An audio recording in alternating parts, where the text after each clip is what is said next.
Halo semua, perkenalkan nama saya Kristianus Magi, biasa dipanggil Kris, dengan NIM 24238121052. Saya dari kelas B, Prodi Pengelolaan Hutan, jurusan Kehutanan Politeknik Pertanian Negeri Kupang. Nah, di sini saya akan menjelaskan sedikit poin-poin penting tentang penata gunaan kawasan hutan. Jadi yang pertama ada penata gunaan kawasan hutan. Dari kasus revisi penata gunaan 5.000 hektar hutan di Kalimantan Timur. Nah, adapun tantangannya seperti alih fungsi ilegal, kerusakan lindung, dan usulan pelepasan 20 hektar untuk infrastruktur. Lalu yang berikut ada komposisi kawasan hutan. Yang pertama ada hutan lindung.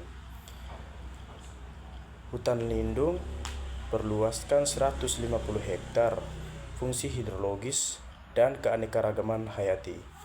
Kalau untuk hutan produksi 10.000 hektar, 10.000 hektar produksi terbatas, pengelolaan terkontrol.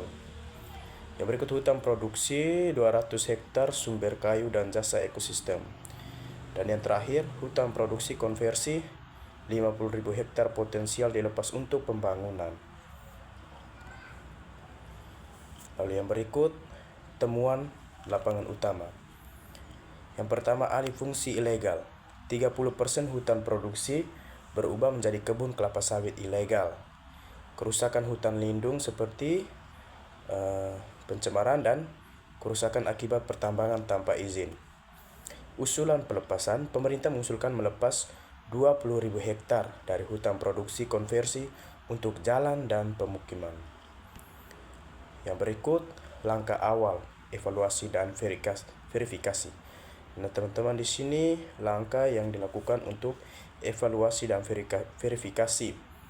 Yang pertama ada verifikasi lapangan seperti konfirmasi 30% alih fungsi, peta kerusakan lindung, dan lokasi 20.000 hektar yang diusulkan. Sinkronkan data dengan RT atau RW dan dokumen AMDAL. Yang pertama, inventarisasi akurat. Yang kedua, validasi bukti aktivitas ilegal. Dan yang ketiga, pemetaan berbasis KIS.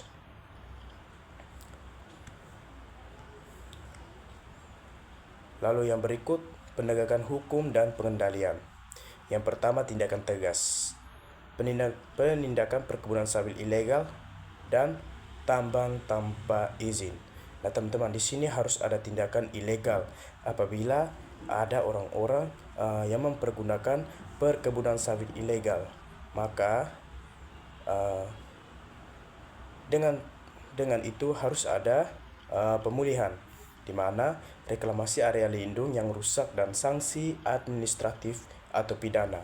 Nah, teman-teman, apabila orang-orang melakukan perkebunan sawit ilegal atau tanpa surat izin, maka harus ada sanksi administratif ataupun pidana. Yang berikut, pertimbangan multidisiplin. Yang pertama ada pendekatan ekologis, seperti rehabilitasi hutan lindung, penanaman kembali, dan pelestarian keanekaragaman hayati. Yang kedua, pendekatan ekonomi, optimasi hutan produksi berkelanjutan, kajian legalisasi kebun sawit dengan persetujuan dan kompensasi. Dan yang terakhir, pendekatan sosial, partisipasi masyarakat, pengakuan hak adat, dan sosialisasi perubahan batas.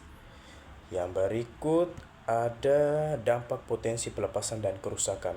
Di sini ada aunatory jet release, ada hydrological loss, ada forest damage, ada soil erosion, dan biodiversity loss.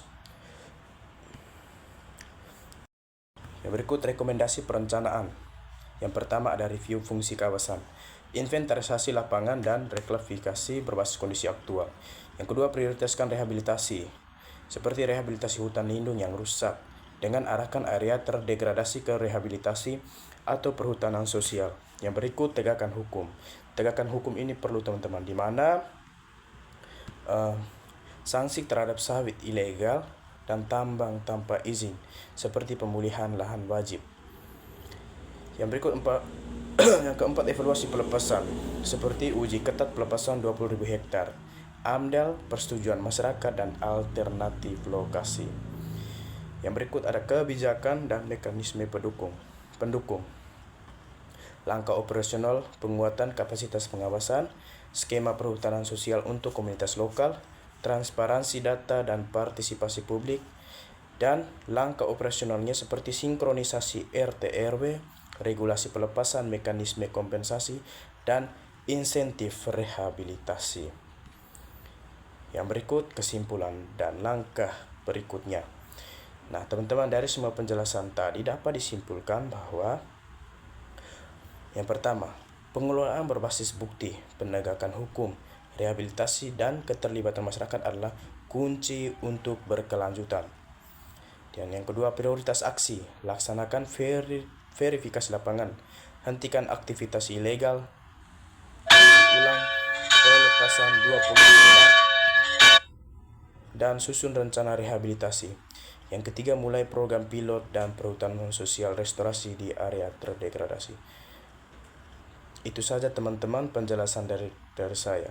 Sekian dan terima kasih.